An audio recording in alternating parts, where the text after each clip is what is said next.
Selamat pagi, siang, sore, atau malam. Assalamualaikum warahmatullahi wabarakatuh. Pada kesempatan kali ini kita akan mulai kembali ya kuliah kedua mesin listrik dasar gitu. Jadi pada kesempatan kali ini kita akan membahas tentang stator ya, stator. Seperti yang Anda bisa lihat eh, di ini di slide bahwa ini adalah stator ya. Nah, jadi stator itu seperti yang Anda sudah ketahui adalah bagian yang tidak bergerak dari sebuah motor, atau generator dari listrik gitu ya, atau dari sebuah mesin listrik lah kita sebut. Nah, biasanya stator itu terdiri dari yang seperti ini. Anda lihat ini adalah motor house atau rumahnya ya, cangkangnya. Lalu ini field winding atau belitan medannya. Nah, ini kutub-kutubnya nih, pol-pol ya, kutub-kutub. Dan ini iron core atau inti besinya gitu ya. Nah, ini secara umum bentuk stator itu seperti ini gitu. Ada juga stator yang dibentuk dari magnet permanen seperti ini. Nah, ini adalah magnet permanen pada stator. Jadi biasanya motor DC yang berdaya besar, medan magnetnya berasal dari elektromagnet. Stator ini dia mempunyai kumparan ya. Maksudnya elektromagnet itu adalah magnet, bukan magnet permanen, tapi magnet yang dibangkitkan dari aliran listrik gitu ya. Itu namanya elektromagnet. Sementara kalau magnet permanen dia berarti magnet yang memang tanpa listrik pun dia sudah bersifat magnet gitu ya. Magnet yang memang sudah ada langsung dari alam gitu ya. Nah, ini kalau misalnya Anda lihat, kalau gambar A ini dia menunjukkan lokasi kutub-kutub pada frame motor DC. Jadi ini kutub-kutubnya nih. Nah, ini ada 4 kutub gitu. Nah, biasanya kalau bentuk kutub itu seperti ini ya. Jadi gambar B ini menunjukkan salah satu bagian dari kutub yang dapat dilihat tersusun atas lapisan-lapisan seperti ini. Ini bagian dari kutub-kutub yang tersusun atas lapisan-lapisan. Nah, ini dia konstruksi motor DC, konstruksi motor DC secara umum ya. Jadi ini ada yang dinamakan dengan komutator, ini yang dinamakan dengan spring, ya, spring atau magnet, magnet lagi. Apa namanya? Per ya, per yang menekan brush atau sikat arang ya, sikat arang. Ini biasanya brush bawahnya itu arang ya, grafit. Dia ini menekan sikat arang ke sini. Jadi sikat arang ini kan dia seiring pemakaian umur biasanya dia akan habis ya, akan menipis karena dia berputar dan tergesek terus. Nah, si spring inilah yang bertanggung jawab untuk memastikan bahwa sikat arang ini tuh dia kan fungsinya menekan sikat arang itu ya. Nah, yang memastikan bahwa si sikat arang ini selalu berkontak dia dengan komutator gitu ya. Nah, ini spring ini yang memastikannya. Nah, ini adalah konstruksi dari rotor ya. Ini rotornya, bagian rotornya. Itu ya. Nah, bagaimana prinsip kerjanya? Nah, prinsip kerjanya seperti ini ya. Jadi biasanya ada brush atau sikat arang di sini. Lalu yang bulat ini adalah komutator. Nah, lalu yang ini tuh adalah belitan medan ya. Belitan medan gitu ya. Ini magnet. Magnetnya itu sebenarnya bebas ya, mau elektromagnet atau magnet permanen gitu ya. Nah, gaya-gaya dari magnet inilah dia yang akan memutar si inti dari motor ini gitu ya. Karena magnet ini kan dia berlawanan ya, berlawanan kutub. Nah, dia ada yang menarik, ada yang menolak sehingga dia akan memutar dari si rotor motor DC tersebut gitu. Nah, ini dia kumparan, ada yang namanya kumparan jangkar, ada yang kumparan magnet gitu ya. Ada yang namanya komutator. Nah, ini porosnya ini. Ini poros atau as. As dari stator ya. Ini gambar stator. Kumparan jangkar, magnet, dan komutator. Ini kumparan, jangkar, magnet, dan komutator. Gitu ya. Nah, prinsip kerjanya, jadi di sekitar penghantar yang dialiri arus listrik akan timbul medan magnet pada kumparan medan sesuai dengan hukum Lorentz ya. Hukum Lorentz. Nah, suatu penghantar yang dialiri arus listrik jika berada pada medan magnet akan timbul suatu gaya pada kumparan jangkar. Nah, karena gaya ini terbentuk, maka dia akan memutar si rotor ini gitu ya, si rotor ini. Jadi dia ini ada magnet yang berjalan ke sini. Nah, ini juga ini ada magnet di sini nih. Sehingga dia akan memutar si poros dari rotor ini.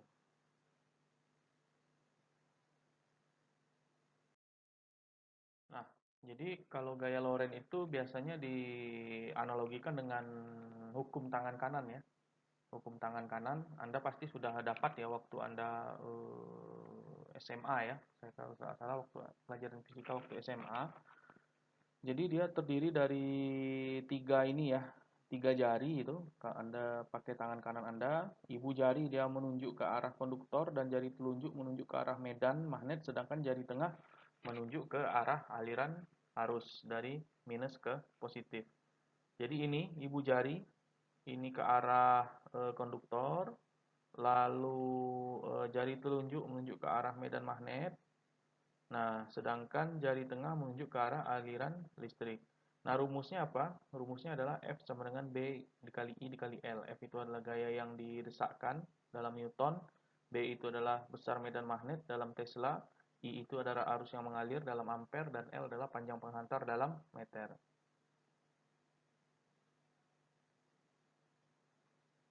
Nah, itu ya animasinya. Oke, lalu bagaimana prinsip kerja motor DC? Prinsip kerjanya itu searah berdasarkan pada penghantar arus yang membawa arus ditempatkan dalam suatu medan magnet, maka penghantar akan mengalami gaya.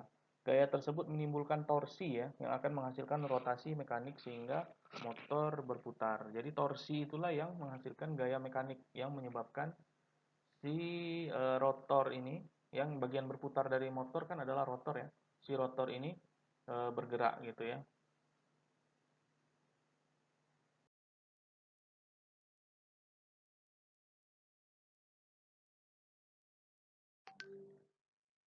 Nah, ada magnet yang berputar bergerak searah jarum jam karena tolakan kutub yang sama, yang seperti ini ya.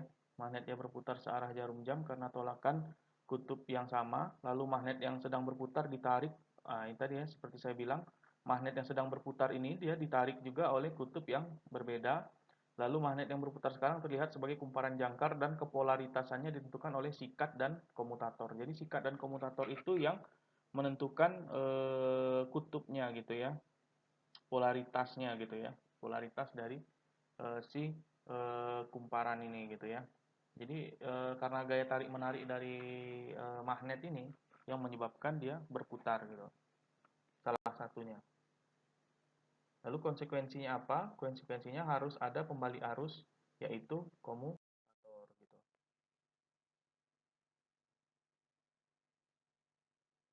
Nah, ini gambar dari motor secara utuh ya. Ini bagian stator, ini bagian rotor atau bagian yang bergerak. Ini dia kutub utama, ini dia rangka, ini dia anker, ini dia garis netral ya. Lalu ini dia sikat arang. Nah, ini kutub-kutubnya. Nah, arus DC mengalir pada stator dari F1 ke F2 menghasilkan ya dari F1 ke dari F1 ini ke F2 mengalir pada ini pasti motor ya karena dia mengkonsumsi arus gitu ya. Dari F1 ke F2 menghasilkan medan magnet yang memotong belitan jangkar. Nah, belitan jangkar ini diberi aliran DC dari A1 ke A2 nih, dari A1 ke A2, dari sini ke sini gitu ya. Sehingga jangkar akan berputar berlawanan arah jarum jam. Penghantar yang dialiri arus dalam suatu medan magnet akan menghasilkan gaya.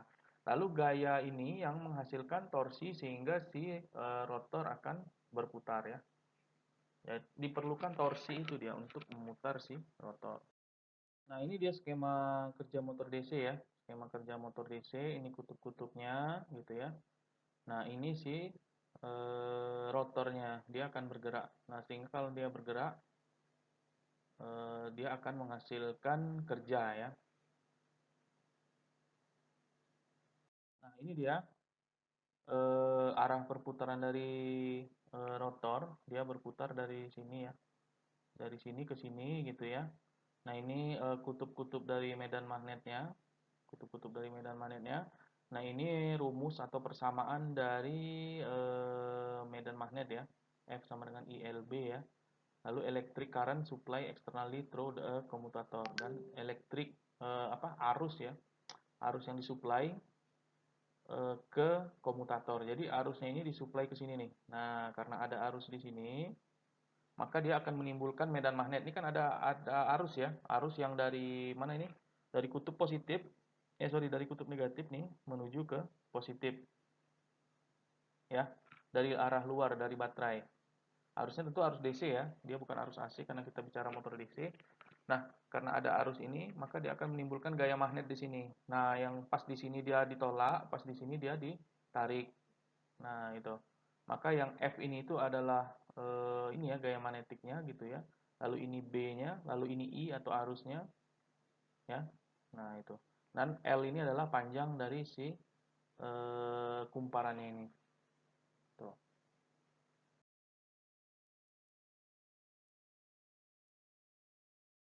Nah, gaya tersebut akan menimbulkan torsi yang menghasilkan energi mekanis putar sehingga motor akan berputar. Jadi secara ringkas ada garis gaya medan magnet atau flux antara kutub-kutub pada stator. Ada penghantar pada jangkar yang berada pada medan magnet gitu ya. Lalu arah putaran motor ini bisa dibalik sebenarnya. Kalau Anda mau dari kiri ke kanan atau kanan ke kiri dengan cara ada dua kalau dia motor DC ya. Pertama membalik arus atau membalik arah medan magnet. Nah, ada yang dinamakan juga dengan back EMF ya. Secara umum konstruksi motor DC sama dengan generator DC. Perbedaannya hanya pada terminalnya saja ya, yaitu motor DC pada terminal memerlukan tegangan, sedangkan generator DC dia menghasilkan tegangan gitu ya. Jadi secara konstruksi mereka itu mirip ya. Sehingga motor DC dapat juga berfungsi sebagai generator DC kalau dia diberi gaya dari luar. Nah, pada saat motor DC berputar dengan menghasilkan tegangan yang disebut dengan GGL balik atau back EMF ya. Jadi pada saat motor DC dia akan pada saat dia berputar dia akan menghasilkan tegangan luar yang disebut GGL balik atau back EMF. Nah, persamaannya ini ya. EB atau back EMF sama dengan K dikali theta dikali N. EB ini back EMF, K ini konstanta motor. Kalau ini nih theta ini kuat flux magnetik dan N adalah kecepatan motor dalam RPM. RPM ini rotasi per menit ya. Ada juga counter electromotive force atau CIMF disebut juga GGL lawan ya. Nah, terjadi pada saat si kumparan jangkar ini berputar, kumparan jangkar motor DC ini akan memotong medan magnet dan menginduksikan tegangan GGL lawan ini ya. Nah, tegangan yang diinduksikan berlawanan dengan tegangan terminal. Jadi misalnya tegangan terminalnya positif negatif misalnya. Nah, tegangan GGL-nya berlawanan negatif positif. Nah, berlawanannya itu sesuai dengan hukum ini. IA sama dengan V MT dikurang E per RA. IA itu adalah arus jangkar dalam ampere. VMT ini adalah tegangan terminal motor ya. Dan ini V ini volt, M ini motor terminal gitu ya, dalam volt ya, dalam volt. Lalu E ini adalah GGL lawan. Nah, dia juga dalam volt dan RA ini adalah tahanan jangkar gitu. Jadi ini kalau Anda lihat dari gambar, ini magnet ya, ini magnet. Nah, pada saat si rotor ini berputar, nah dia juga ini kan sumber tegangannya misalnya arusnya dari sini ke sini nih, dari negatif ke positif ya. Nah, dia akan muncul pada saat si generator ini berputar, dia akan memunculkan juga arus back EMF tadi atau GGL lawan. Nah, arahnya itu adalah berlawanan nih. Anda bisa lihat adalah berlawanan dengan si arah arus yang dihasilkan oleh terminal gitu. Nah, sekarang kita bicara torsi ya. Torsi pada motor DC dipengaruhi oleh pertama flux yang dihasilkan oleh kutub utama, lalu arus jangkar. Nah, ini torsi pada motor DC dipengaruhi oleh kedua buah benda ini gitu ya. Di mana persamaannya adalah T sama dengan K dikali ini dikali flux dikali IA. T itu adalah torsi, yang ini itu adalah flux. Torsi ini tuh T adalah torsi, ini adalah flux dalam persamaannya Maxwell dan dan K adalah konstanta. Nah, K itu didapat dari mana? K itu dari sini nih. Nah, dari persamaan ini 1,173 kali 10 pangkat min 9 dalam kurung P dikali Z per A. P itu adalah jumlah kutub. Lalu Z itu adalah jumlah penghantar jangkar dan A itu adalah garis edar paralel bulitan jangkar. Biasanya sih konstanta ini sudah disediakan biasanya. Nah, lalu kalau kita melihat torsi yang muncul pada jangkar, nah ini TA sama dengan F dikali R. F itu gaya Lorentz dalam Newton dan R itu adalah jari-jari jangkar dalam meter. Nah, kalau kita bicara daya mekanik yang dihasilkan oleh motor, itu persamaannya dalam satuannya dalam watt. Persamaannya adalah PM di TA dikali nih W. Atau W ini adalah kecepatan putar motor radian per second, ya, radian per second satuannya. 1 HP, jadi nanti ininya ini bisa dalam daya mekaniknya itu ya, bisa dalam HP, bisa dalam watt. Nah, kalau misalnya Anda ingin menjadi HP ini horsepower ya, daya kuda, kalau Anda sering dengar DK gitu ya, sama itu. 1 HP itu adalah 746 watt. Kalau Anda ingin tahu dayanya dalam HP atau horsepower. Lalu torsi daya mekanik juga dipengaruhi oleh bagian elektris yaitu GGL balik dan arus jangkar. Nah, ini persamaannya PM sama dengan EB dikali IA. Torsi jangkar tidak semuanya menghasilkan output, tetapi ada yang hilang karena rugi-rugi angin dan gesekan. Jadi tidak semua torsi jangkar tersebut menghasilkan output, tetapi ada yang hilang juga karena rugi-rugi angin dan gesekan. Sehingga torsi yang menghasilkan putaran motor ini adalah ini ya, TSH sama dengan daya output dibagi nih putarannya ya. Daya output sama dengan daya output motor dalam watt. Ini putaran sudut tadi ya, putaran sudutnya. Lalu kerja yang dihasilkan oleh gaya F dalam satu putaran sama dengan gaya dikali jarak dengan persamaan ini. F sama dengan 2 kali VR Joule dalam satunya Joule. Nah, kerja yang dilakukan per detik, nah ini persamaannya. Nah, ini di mana torsi T-nya itu ini persamaannya.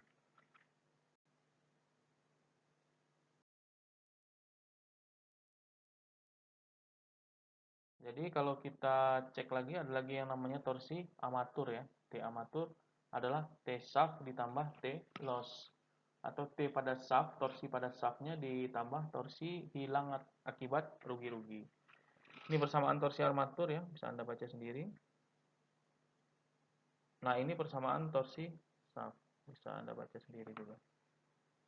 Ini tadi ya, sebenarnya kalau lebih presisi 1 HP itu adalah 735,5 watt atau 734 tadi ya. Lalu kalau kita bicara rugi-rugi, nah kita bicara rugi-rugi pada motor DC, daya input elektris tidak seluruhnya diubah menjadi output mekanis, tetapi ada yang hilang atau berubah karena adanya rugi-rugi. Jadi pada motor DC itu kita harus tahu ya yang namanya rugi-rugi gitu ya. Karena tidak 100% itu dia dia menghasilkan kerja gitu ya. Pasti ada yang dinamakan dengan rugi-rugi karena berbagai faktor gitu ya. Akan kita lihat faktornya. Nah, kalau kita lihat rugi-rugi dari motor DC secara umum itu ada rugi tembaga, rugi-rugi sikat, rugi-rugi histerisis, rugi-rugi arus pusar, rugi-rugi angin, dan rugi-rugi sumbu. Nah, ini daya input.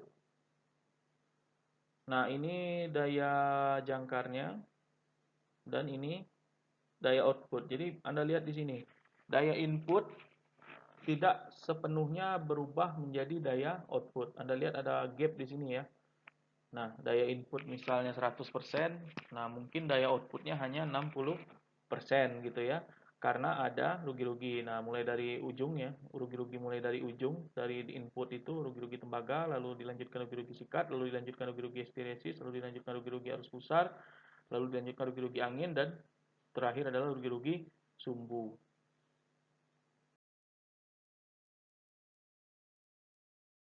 Nah, ini kalau kita bicara rugi-rugi ya, rugi-rugi tembaga itu disebabkan oleh adanya resistansi jangkar nih ya, resistansi jangkar. Kalau rugi-rugi sikat disebabkan adanya sikat yang membuat kontak antara sumber dengan penghantar pada rotor. Nah, sikat ini dia akan menghasilkan gaya gesek ya. Nah, seperti Anda tahu gaya gesek itu dia akan menghambat putaran dari si motor itu sendiri gitu ya. Nah, ada lagi rugi-rugi histeresis disebabkan oleh kemagnetan ya. Jadi magnet ini juga menyebabkan rugi-rugi histeresis. Ada juga rugi-rugi arus pusar ya, rugi-rugi arus yang tadi, yang back EMF tadi. Lalu ada rugi-rugi angin, gesekan dengan angin, dan rugi-rugi sumbu, adanya gesekan antara sumbu dengan bantalan. Nah, karena ada rugi-rugi ini, maka pada motor DC dikenal ada istilah efisiensi gitu ya. Karena penyebab ada rugi-rugi.